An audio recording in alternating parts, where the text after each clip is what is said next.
à tous, je m'appelle Rabia et à l'âge de 17 ans, j'ai eu la chance de finir ma scolarité dans un lycée au Pays de Galles. Pendant 2 ans, j'ai côtoyé des jeunes venant de tous horizons et venant de plus de 90 pays différents. Auprès d'eux, j'ai appris de très grandes leçons grâce notamment à la diversité de leurs expériences, de leur mode de vie et également de leur culture. Je suis ici pour vous montrer et pour vous prouver que si cette diversité est recherchée, nourrie et même célébrée, à l'échelle individuelle comme à l'échelle collective, elle peut être la plus grande source de savoir et de richesse. J'ai une définition de la diversité qui est assez étendue car pour moi, elle va au-delà de la multiculturalité ou de la multiethnicité. Pour moi, il existe également une diversité socio-économique car nous n'avons pas tous et toutes les mêmes richesses matérielles ni les mêmes statuts sociaux. Il existe également une diversité intergénérationnelle car nous n'avons pas tous et toutes vécu la même histoire du fait de notre âge. Il y a aussi la diversité dans le handicap, la validité, l'invalidité et finalement la diversité neurologique qu'on oublie souvent, qui concerne par exemple les personnes atteintes d'autisme. Pour recontextualiser, j'ai été sélectionnée par l'organisation non gouvernementale UWC pour finir mon lycée auprès de jeunes de tous horizons. Le but du mouvement et de cette organisation est de faire de l'éducation une force pour unir les peuples, les nations et les cultures pour la paix et le développement durable. À l'origine, le mouvement a été créé dans le contexte incertain de la guerre froide et les fondateurs de l'époque avaient donc accueilli et réuni des étudiants venant des 2 blocs et avaient réalisé qu'en fait, en se côtoyant, les élèves pouvaient aller outre leurs préjugés, être amis et même parfois collaborer sur des problématiques concernant leurs peuples respectifs. 57 ans plus tard, j'ai été diplômée moi-même de cette institution et même si le contexte actuel est extrêmement différent de celui de la guerre froide, les valeurs inculquées dans cet établissement sont toujours centrales et nécessaires au monde d'aujourd'hui. C'est pour cela que j'ai envie de partager aujourd'hui avec vous quelques anecdotes et quelques expériences sur cette diversité. Prenez mon expérience et cette intervention comme une invitation à aller à la rencontre de la diversité pour vous enrichir sans forcément passer par le même parcours que le mien. La première anecdote que je vais vous raconter, c'est une anecdote qui est assez humiliante, mais qui a été l'une des plus grandes leçons d'humilité de ma vie à ce jour. Et cette anecdote, elle se passe le premier jour de mon arrivée sur le campus, où je savais que je devais partager ma chambre avec 3 filles, du coup de 3 continents différents.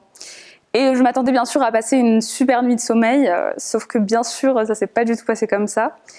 En fait, pendant la nuit, il y avait une sonnerie qui a retenti et qui venait du lit d'une de mes colocs en particulier.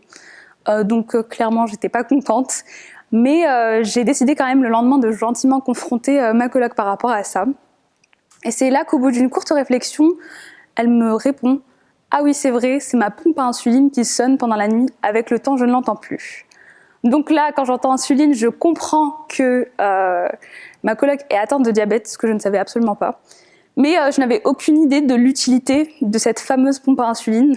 Et j'ai commis une petite erreur en lui demandant si elle pouvait l'éteindre pendant la nuit, parce que c'était vraiment très désagréable pour moi. C'est là qu'elle me regarde droit dans les yeux et qu'elle me dit « Si je l'éteins, je risque de mourir ». Donc s'est installé entre nous un moment de gêne extrême, mais c'était le début d'une très très grande amitié. Cette expérience m'a fait me rendre compte que mon confort ne vaudra jamais la vie de quelqu'un et que ce confort est parfois construit autour de l'ignorance de la vie des autres.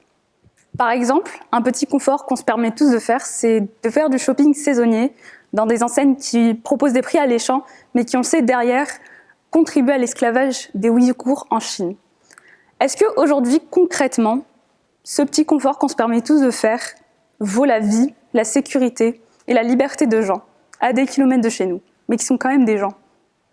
Je suis convaincue que non, et je suis convaincue qu'avec un petit changement de mode de vie, comme consommer une mode plus éthique ou boycotter, peuvent réellement changer la vie de quelqu'un.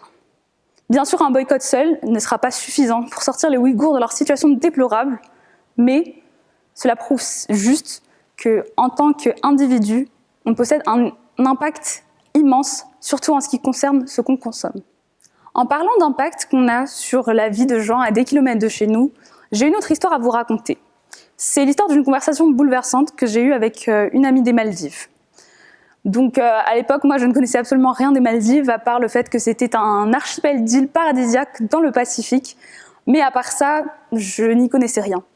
Je me doutais qu'il devait y avoir un certain impact écologique, Donc j'avais demandé à mon amie son ressenti par rapport à la montée des eaux et par rapport à comment le changement climatique affectait concrètement son quotidien.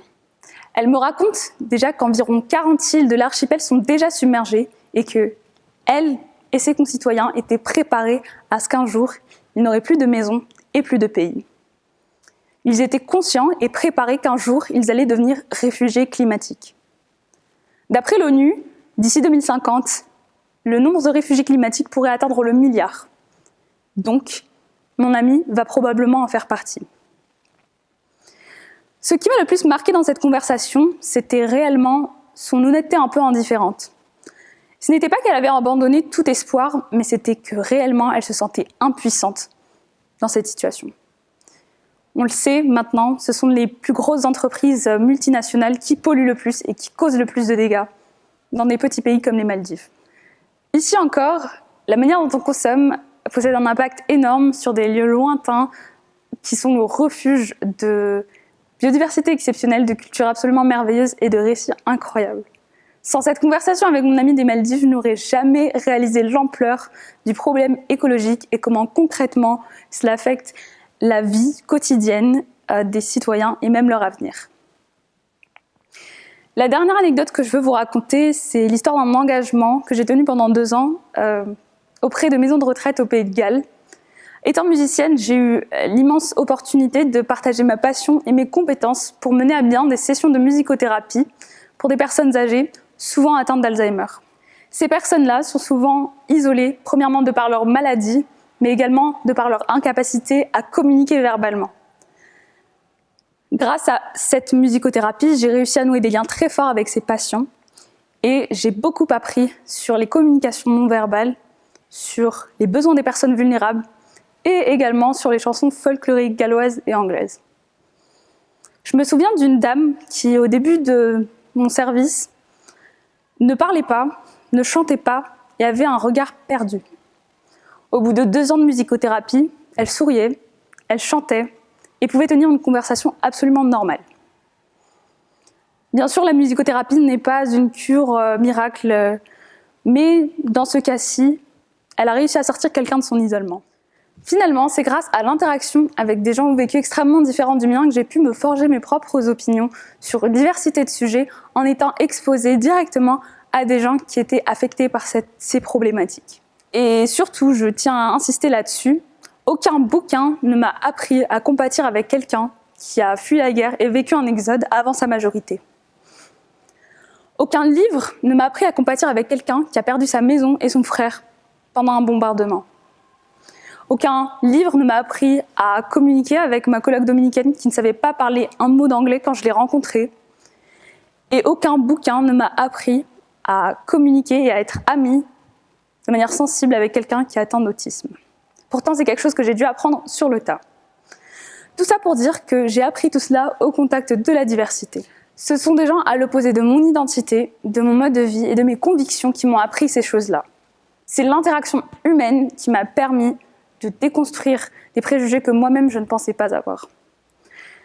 Je conçois que mon expérience avec la diversité est assez privilégiée, mais je suis convaincue que chacun d'entre nous peut aller à la recherche de cette diversité et construire ses propres interactions avec la diversité. Un très bon moyen d'interagir avec la diversité sans forcément sortir de chez soi, c'est d'utiliser Internet. Sur Internet, on peut trouver des témoignages absolument poignants de gens venant de près de chez nous, mais de très loin de chez nous. Et je pense qu'on devrait exploiter mieux cet outil. Dans nos sociétés actuelles, il y a également une diversité qu'il faudrait qu'on exploite plus pour qu'elle puisse bénéficier à la société, car diversité implique aussi des compétences diversifiées. On a souvent tendance à l'effacer, cette diversité, sous prétexte d'être égalitaire, mais cela devient contre-productif, car on ne prend pas le temps de la comprendre, d'accepter totalement son existence, et puis si on le souhaite, la célébrer. Une autre manière de vous créer des opportunités d'interaction avec la diversité, c'est de vous engager. Trouvez-vous un service civique qui vous intéresse. Engagez-vous auprès de cette ONG qui se bat pour les mêmes causes que vous. Et surtout, parlez à des gens au parcours différent du vôtre. Découvrez leur histoire et partagez la vôtre. Ce message s'adresse à toute génération confondue, mais j'ai une pensée particulière pour ma génération qui a vu ses espoirs se réduire à néant à cause d'une crise que personne n'a su gérer ni prédire correctement. Cette génération qui a également hérité des lourds fardeaux qui sont de restituer à notre planète sa grandeur, mais également de poursuivre la lutte contre les inégalités de genre, socio-économiques et raciales. Pour surmonter tout cela, il faut prendre en considération les besoins de tous, et pour cela, il faut les connaître, il faut apprendre des autres et s'améliorer pour améliorer le monde.